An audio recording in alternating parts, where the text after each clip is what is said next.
नमस्कार, जनतंत्र टीवी देख रहे हैं आप। मैं हूं आपके साथ साहिल धुलिया। चलिए शुरुआत करते हैं उत्तराखंड की खबरों की। तो देहरादून पुलिस का ऑपरेशन कालनेमी लगातार जारी है। देहरादून पुलिस ने 25 फर्जी साधुओं को पकड़ा है। एक बांग्लादेशी नागरिक भी इसमें शामिल है। तो अन्य लोग यूपी, राजस्थान, हरियाणा, असम के रहने वाले बताए जा रहे हैं। पुलिस दस्तावेज और बैकग्राउंड की जाँच पड़ताल कर रही है। 13 साधु हरिद्वार से गिरफ्तार किए गए। तो एसएसपी अजय सिंह ने कहा कि महिलाओं, युवाओं और बच्चों को निशाना बनाने वाले फर्जी संतों का पर्दाफाश करने के उद्देश्य से मुख्यमंत्री के निर्देश के बाद ऑपरेशन कालनेमी शुरू किया गया था। अब तक कई ढोंगी संतों की पहचान की जा चुकी है। देहरादून के साथ हरिद्वार में भी ऑपरेशन कालनेमी के तहत 13 फर्जी बाबा पकड़े गए हैं। लंबे समय से इनकी शिकायतें मिल रही थी। नगर कोतवाली क्षेत्र में कार्रवाई के दौरान ये सभी पकड़े गए। तो एसएसपी प्रमेंद्र सिंह डोभाल ने कहा कि हरिद्वार की धार्मिक गरिमा से कोई समझौता नहीं होगा। कांवड़ मेले से पहले पुलिस का ये सख्त संदेश है कि फर्जीवाड़ा बर्दाश्त नहीं होगा।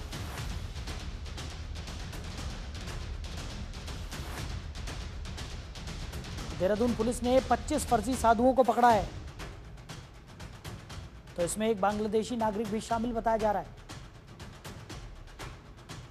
तो अन्य लोग यूपी, राजस्थान, हरियाणा के रहने वाले हैं। और पुलिस दस्तावेज और बैकग्राउंड की जांच पड़ताल में जुट गई है। 13 साधु हरिद्वार से गिरफ्तार किए गए हैं। तो देहरादून पुलिस का ऑपरेशन कालनेमी लगातार जारी है।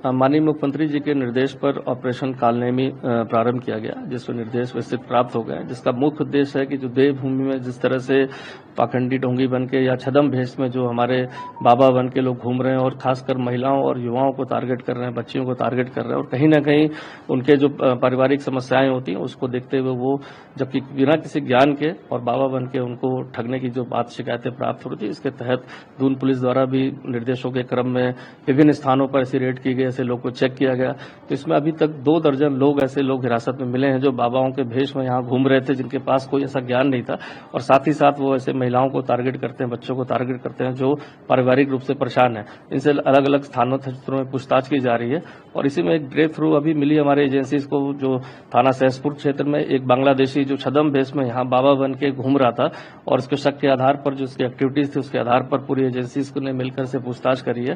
तो प्राथमिक रूप से इसका नाम जो अभी तक निकल के आया रकम सिंह, इसे बताया है, रकम करके नाम बताया और साथ ही साथ ये ढाका के पास एक जिले में निवासरत रहा और वहां से चोरी छिपे जो है भारत विभिन्न रास्तों से होते यहाँ पर पहुंचा था। पूछताछ उसमें अभी की जा रही है और शायद माननीय मुख्यमंत्री जी ने ऑपरेशन कालनेमी के उसमें एक अभियान जो हम लोगों के द्वारा चलाया जा रहा है, उसमें अभी हम लोगों के द्वारा वेरिफिकेशन की कार्रवाई की जा रही है। इसमें कुछ संदिग्ध लोगों को पकड़ा गया है, उसमें आगे जो भी कार्रवाई होगी सबका अवगत कराया जाएगा। देखिए अभी क्योंकि संख्या लगातार बढ़ रही है, आपको कल तक मैं इसके बारे में सही जानकारी दे पाऊंगा।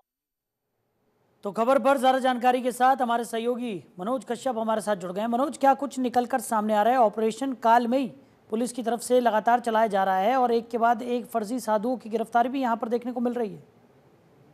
जी, मैं आपको बता दूं कि मुख्यमंत्री के निर्देश के बाद में जिस तरह से इस ऑपरेशन को चलाया जा रहा है, तो हरिद्वार में एक ही साथ ये 13 जो साधु वेशधारी पकड़े गए हैं जो भगवा चोले के अंदर थे और फर्जीवाड़ा करके हरिद्वार में आने वाले श्रद्धालुओं को ठगने का काम कर रहे थे।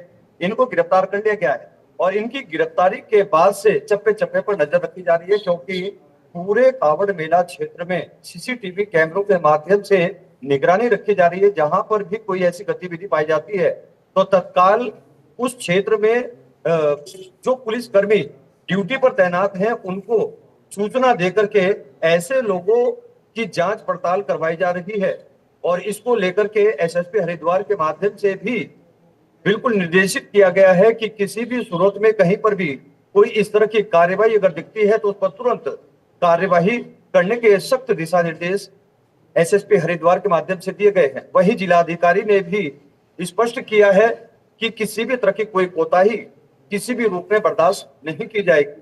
जी बिल्कुल। और मनोज, जिस तरीके से ऑपरेशन कालनेमी यहाँ पर सीएम पुष्कर सिंह धामी के निर्देश के बाद से लगातार चलाया जा रहा है और तेजी के साथ देखने को मिल रहा है कि एक के बाद एक इन फर्जी साधुओं की गिरफ्तारी यहाँ पर की जा रही है और पूरी सजगता के साथ पुलिस इस अभियान में जुट गई है, क्योंकि कांवड़ यात्रा का दौर है और ऐसे में कांवड़ यात्रा के वक्त इस तरीके के फर्जी साधु एक्टिवेट हो जाते हैं और भोले भाले मासूम लोगों को अपना शिकार बनाते हैं।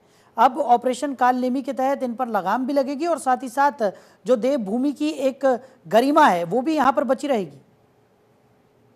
जी बिल्कुल, जहां तक देवभूमि की बात है, देवभूमि की गरिमा, सनातन की गरिमा, क्योंकि इन्होंने जो वेश धारण किया है, भगवा वेश धारण किया है, जिस चीज को लेकर के संतों में भी नाराजगी है कि संतों का वेश धारण कर एक आम जनता हरिद्वार में आने वाले श्रद्धालुओं को ठगने का काम जो इन व्यक्तियों के द्वारा किया जा रहा था, तो उसका विरोध संतों के द्वारा भी किया गया है। वहीं मुख्यमंत्री के द्वारा इस ऑपरेशन को लागू करने के बाद संतों ने उसका स्वागत किया है और कहा है कि ये ऑपरेशन और आगे बढ़ाया जाए और जो इस तरह का कृत्य कर रहे हैं उन पर सख्त से सख्त कार्यवाही की जाए।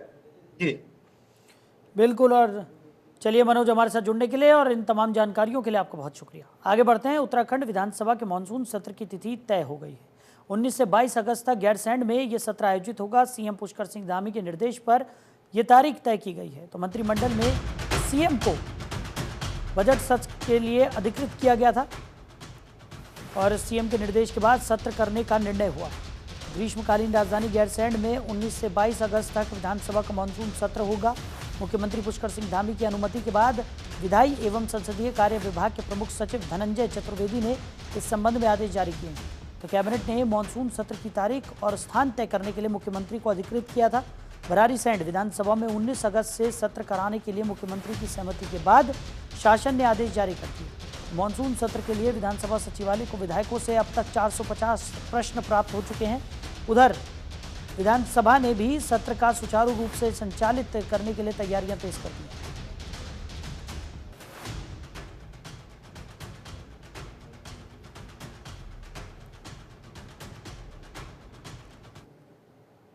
तो सीएम पुष्कर सिंह धामी ने जन समस्याओं पर फरियादियों से बातचीत की। सीएम ने मुख्यमंत्री कार्यालय को पत्र भेजकर अपनी समस्या बताने वाले फरियादियों से बातचीत करते हुए अधिकारियों को उन पर उचित कार्रवाई के निर्देश दिए। डोईवाला तहसील के शेरगढ़ निवासी करमचंद ने शिकायत दर्ज कराई थी कि उनके खेत के लिए आने वाली सिंचाई नहर टूट गई है। मुख्यमंत्री ने उनसे पूरी समस्या सुनने के बाद सिंचाई विभाग को मामले में उचित कार्रवाई करने के निर्देश दिए। ऐसे ही सभी मामलों का सीएम ने संज्ञान लिया तो संबंधित अधिकारियों को दिशा निर्देश भी दिए गए।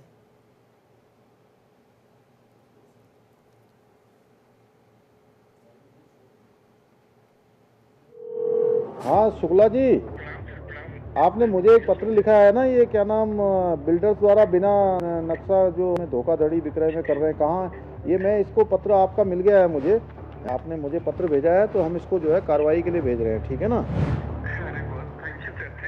हम जांच करवाएंगे इसकी, आप चिंता हैं। आप ठीक हैं? मैं पुष्कर सिंह धामी बोल रहा हूँ। हाँ सर। आपने ये एक पत्र लिखा है ना मुझे। ये रोड 4 साल से बंद थी, पहले मैंने बनी थी रोड ना, होटल के लिए बनाई थी। ये मतलब रोड नक्शे में पास नहीं है क्या? नहीं सर। अच्छा, मैं इसको चेक करवाता हूँ, ठीक है? आपका पत्र मेरे पास पहुँच गया है, मैं सचिव लोक निर्माण विभाग को भेज रहा हूँ, इसकी जांच करवा के जैसा अगर इसमें कोई गलती होगी तो उस पर कार्रवाई करेंगे, ठीक है ना? ये मुझे मिली है ना, ये कि सिंचाई की नहर जो है टूट गई है ना, तो इसको हम भेज रहे हैं ना, इसको दिखवा रहे हैं, इसको करवाते हैं, ठीक है ना? एक अतिक्रमण किसने कराया है? अतिक्रमण विदाउट हमारी परमिशन के हमारे बीच उसमें एक नहर बना ली सर। मैं इरिगेशन डिपार्टमेंट को भेजता हूँ इसको पत्र को, मैंने डीएम को भेज दिया है यहाँ से पत्र, और इसकी हम ठीक से वो करवाते हैं, ठीक है ना?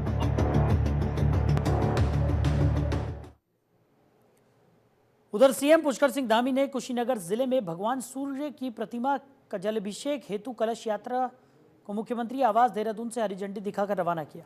तो देश भर से लगभग 151 पवित्र नदियों का जल एकत्रित किया जा रहा है। इसी क्रम में मुख्यमंत्री ने देवभूमि उत्तराखंड की पवित्र नदियों से एकत्रित जल की कलश यात्रा को हरी झंडी दिखाकर रवाना किया। इस दौरान महामंडलेश्वर श्री 1008 डॉक्टर स्वामी श्री संतोषानंद देव महाराज पूर्वांचल महोत्सव समिति के अध्यक्ष विनय राय एवं समिति के सदस्य उपस्थित रहे।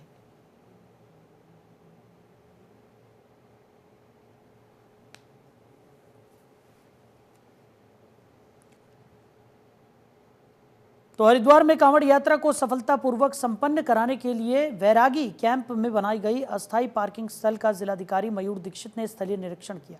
उन्होंने निरीक्षण के दौरान जल निगम एवं जल संस्थान के अभियंताओं को निर्देश दिए कि पार्किंग स्थल पर पेयजल की आपूर्ति सुचारू रहे, इसमें किसी भी प्रकार की कोई कोताही ना हो। साथ ही उन्होंने निर्देश दिए कि पेयजल हेतु बनाए गए स्टैंड पोस्ट पर पानी निकासी की उचित व्यवस्था रहे। उन्होंने अधिशासी अभियंता विद्युत को निर्देश दिए कि सभी पार्किंग स्थलों और कांवड़ पटरी मार्ग पर विद्युत की समुचित व्यवस्था हो रही।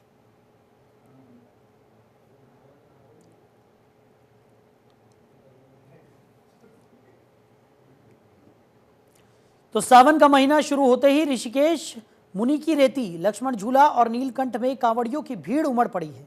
नीलकंठ महादेव का जलाभिषेक करने के लिए पहले दिन ही हजारों कांवड़ियों की आमद हुई है। लक्ष्मण झूला क्षेत्र हर हर महादेव बम बम बोले के जयकारों से गूंज उठा है और विधायक रेणु बिष्ट और परमार्थ निकेतन के स्वामी चिदानंद मुनि महाराज ने लक्ष्मण झूला क्षेत्र में कांवड़ियों पर पुष्प वर्षा करके उनका स्वागत किया। इस दौरान कांवड़ियों को विधायक और चिदानंद मुनि महाराज ने क्षेत्र की धार्मिक मर्यादा को बनाए रखने की उनसे अपील भी की। आया हूँ, यहाँ पर अभी उद्घाटन हुआ है। यहाँ के कांवड़ियों का उत्साह, उल्लास, उमंग, ऊर्जा देखकर मन प्रसन्न हो गया। और अच्छी बात यह है, इसमें 95% सारे युवा हैं, युवा भाई बहन। ये बहुत बड़ी बात है। सनातन की ऊर्जा पूरे भारत को बदल रही है और सनातन वही है जो सबको साथ लेकर चलता है। वही सनातन है जो सब में ऊर्जा का संचार करता है, सर्वे भवन्तु सुखिना का मंत्र देता है। और यहाँ आकर लोग देखते हैं जैसे भोले बाबा का सारे गण उनका परिवार है, यहाँ भी पूरे देश के लोग, पूरे भारत का परिवार है। यहाँ पे माननीय मुख्यमंत्री जी के जरा जो पूर्ण में निर्देश दिए थे, उसके क्रम में जिलाधिकारी महोदय के द्वारा यहाँ का निरीक्षण किया गया। उसके बाद जो निर्देश दिए गए उसके क्रम में और पूर्व में अप्रैल से ही मेरे द्वारा इस संबंध में तैयारियां की जा रही थी और समस्त विभागों के साथ बैठकें की गई थी। उसी के आधार पर यहाँ की जो मेन समस्या है वो लगभग पानी की, बिजली की और सफाई की, ये तीन जो मुख्य समस्याएं हैं ये लोगों ने संज्ञान में लेके आए थे और उनके द्वारा जो भी सुझाव दिए गए समय समय पर जो पत्रकार बंधुओं के द्वारा उनके पुराने अनुभव थे उसके आधार पर जो फीडबैक दिया था उसके आधार पर भी हम लोगों ने कार्रवाइयां की हैं और इस बीच हमने लगभग सारी ही व्यवस्थाएं पूर्ण कर ली गई हैं।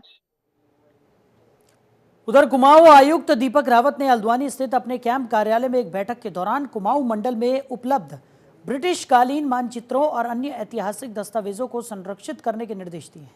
कमिश्नर ने कहा कि ये नक्शे न केवल ऐतिहासिक धरोहर हैं बल्कि शहरी नियोजन, भू स्वामित्व, सीमा निर्धारण और विकास कार्यों के लिए भी उपयोगी साक्ष्य प्रस्तुत करते हैं। उन्होंने संबंधित विभागों को निर्देश दिए कि ऐसे दस्तावेजों को डिजिटल माध्यम में संरक्षित किया जाए ताकि इनका दीर्घकालिक उपयोग और संरक्षण सुनिश्चित हो सके। इस दौरान दीपक रावत ने भी कहा कि कई पुराने नक्शे तहसील, नगरपालिका और वन विभाग के अभिलेखागारों में वर्षों से धूल फांक रहे हैं। समस्त जिलाधिकारियों को अपने अपने जनपदों में ब्रिटिशकालीन नक्शों और दस्तावेजों की सूची तैयार कर शासन को प्रेषित करने के निर्देश दिए गए। देखिए, जो हमारे मटेरियल लैंड रिकॉर्ड्स के हैं या अन्य नक्शे हैं, ब्रिटिश कालीन भी है, उससे पुराने भी हैं और ये बहुत अच्छी कंजर्वेशन के स्टेटस में नहीं और ख़राब भी हो रहे हैं। तो इसमें सभी डीएम से मैंने कहा है कि इनको रेस्टोर करने के लिए, और मैंने भी सेक्रेटरी कल्चर को भी लेटर लिखी है कि वो भी इसका एक बड़ा प्रोजेक्ट बना के इसको रेस्टोर करवाएं। अभी कमिश्नरी में जो रिकॉर्ड्स थे उसमें से कुछ मैप्स को मैंने इनफैक्ट उसको रेस्टोर भी करवाया है और अच्छे शेप में उसको लेटेस्ट रेस्टोर करके अभी हम उसको अलग अलग जगहों पे प्रदर्शित भी करें। तो हरिद्वार के सिडकुल क्षेत्र में खाद्य सुरक्षा विभाग ने एक अवैध कोल्ड ड्रिंक फैक्ट्री पर छापेमारी कर उसे सील कर दिया है। ये कार्रवाई मुख्यमंत्री के निर्देशों पर कांवड़ यात्रा 2025 के मद्देनजर की गई ताकि श्रद्धालुओं की सेहत के साथ कोई समझौता ना हो। जांच में सामने आया कि फैक्ट्री बिना फूड लाइसेंस के संचालित की जा रही थी। मौके पर टीम को 50 किलो कार्बोनेटेड वाटर, 25 किलो चीनी और कोल्ड ड्रिंक की बोतलों पर चिपकाने वाले लेबल मिले। फैक्ट्री में किसी भी तरह की स्वच्छता या गुणवत्ता मानक का पालन नहीं किया जा रहा था। टीम ने फैक्ट्री को सील कर आगे की कानूनी कार्रवाई शुरू कर दी है। प्रशासन ने साफ तौर पर कहा है कि कांवड़ यात्रा के दौरान किसी भी प्रकार की अवैध गतिविधि को बर्दाश्त नहीं किया जाएगा। सुरक्षा और गुणवत्ता सुनिश्चित करने के लिए निगरानी लगातार जारी रहेगी।